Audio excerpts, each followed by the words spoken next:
Assalamualaikum warahmatullahi wabarakatuh. Perkenalkan, aku Erisa Nur Syafitri, mahasiswa semester 2 Ilmu Komunikasi di Universitas Dian Nusantara. Nah, di video kali ini aku akan membahas tentang salah satu materi kuliah, yaitu pendidikan karakter dengan judul Etika Pergaulan. Setiap manusia tentu memiliki keinginan untuk membina hubungan dengan orang lain. Dan sehingga manusia pada hakikatnya akan membutuhkan interaksi dengan sesama manusia lain dalam kehidupannya. Dan dalam penerapannya, kita harus memperhatikan aspek-aspek penting, salah satunya yaitu etika. Dalam etika pergaulan ada yang disebut dengan etika dan juga etiket. Etika itu berarti moral, sedangkan etiket artinya sopan santun. Keduanya sama-sama mengatur perilaku manusia secara normatif, yang artinya memberi norma bagi perilaku manusia dan dengan demikian menyatakan apa yang boleh dilakukan dan apa yang tidak boleh dilakukan. Lalu apa perbedaannya?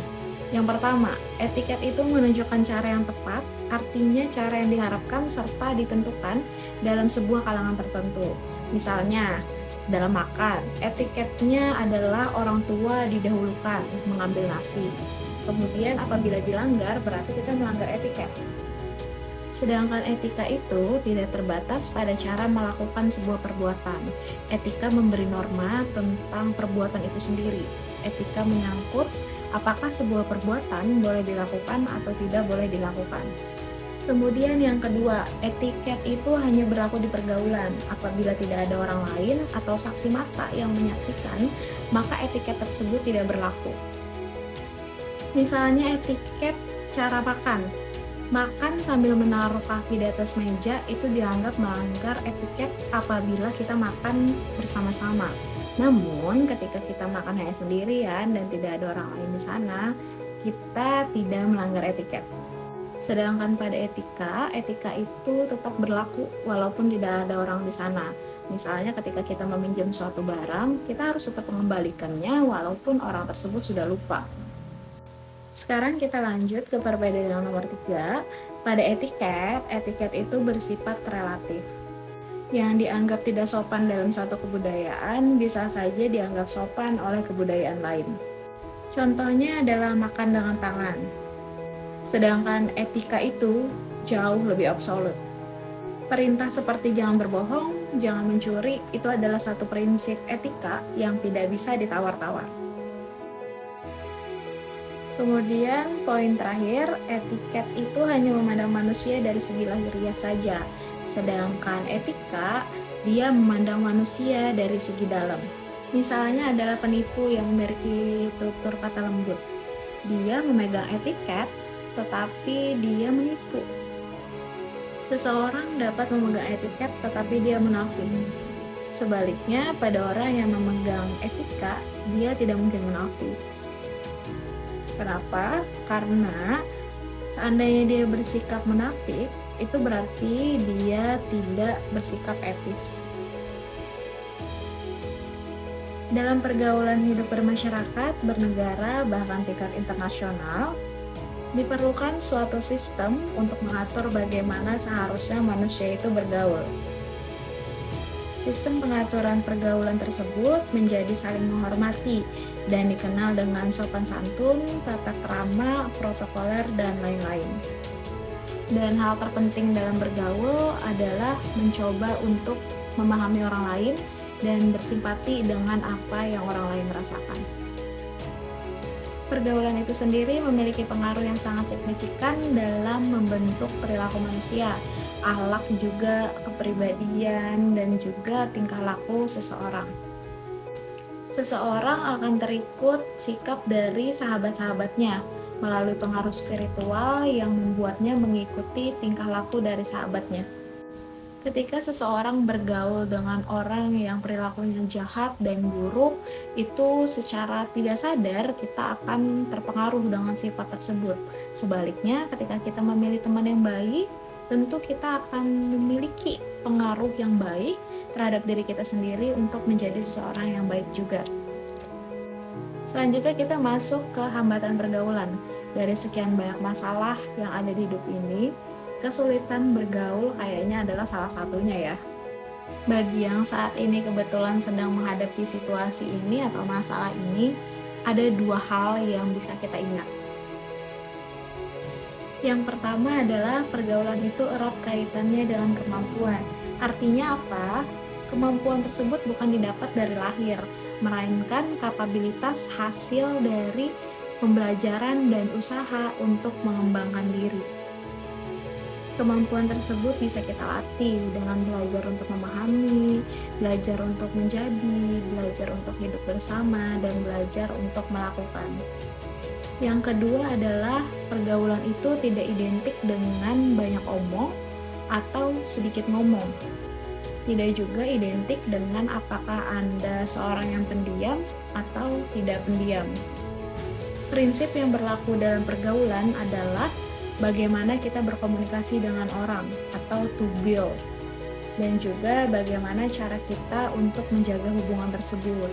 Jadi kalian jangan heran ketika menemui seseorang yang banyak bicara, banyak ngomong, tetapi pergaulannya sempit, atau ketemu dengan orang yang sedikit bicara, tetapi pergaulannya luas. Ada beberapa hal yang dapat membuat kita kesulitan dalam bergaul, seperti arogansi tersembunyi yang mungkin kadang kurang kita sadari, tetapi ini real dan sering juga terjadi. Contohnya adalah seperti kita tidak mau menjabat tangan orang lain terlebih dahulu, senyum terlebih dahulu kepada orang lain, atau menyapa terlebih dahulu. Walaupun itu adalah hak kita, tetapi apabila yang kita inginkan adalah untuk menjalin pergaulan, tentu hal tersebut akan menghambat pergaulan.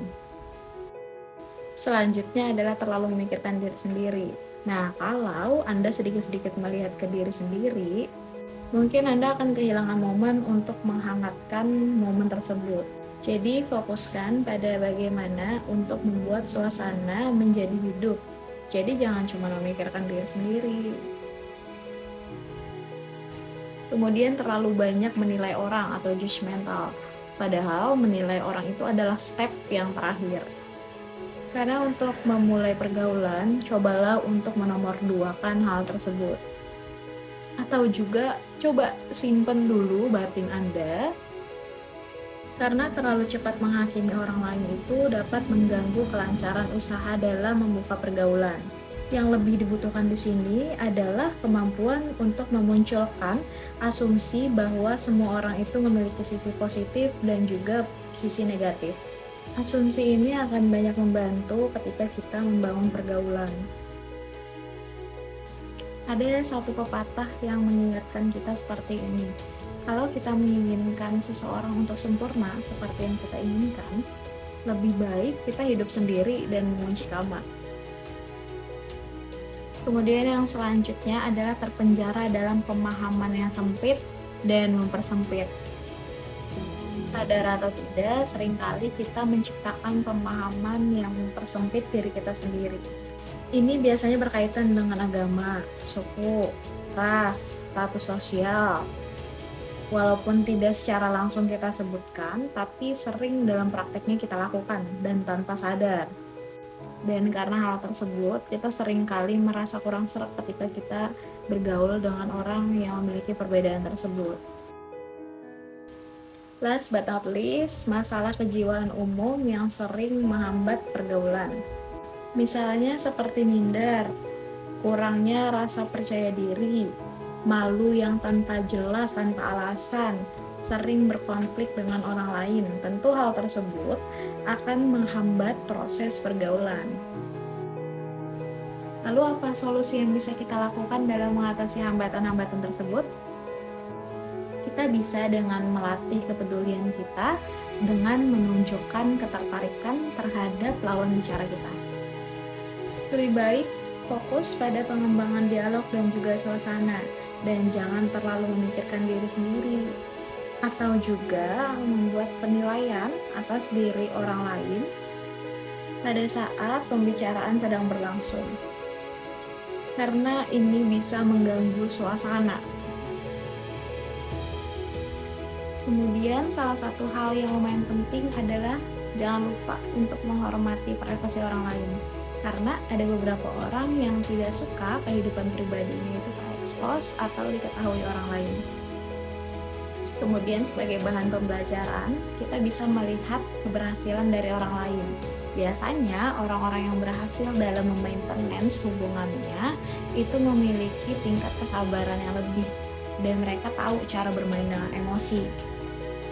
Tapi ini bukan berarti mereka tidak pernah konflik ya, atau mereka tidak memiliki perbedaan. Tentu pasti ada dan pernah, tetapi mereka sudah tahu caranya bagaimana mengelola hal tersebut, kapan mereka harus bicara dan kapan mereka harus diam.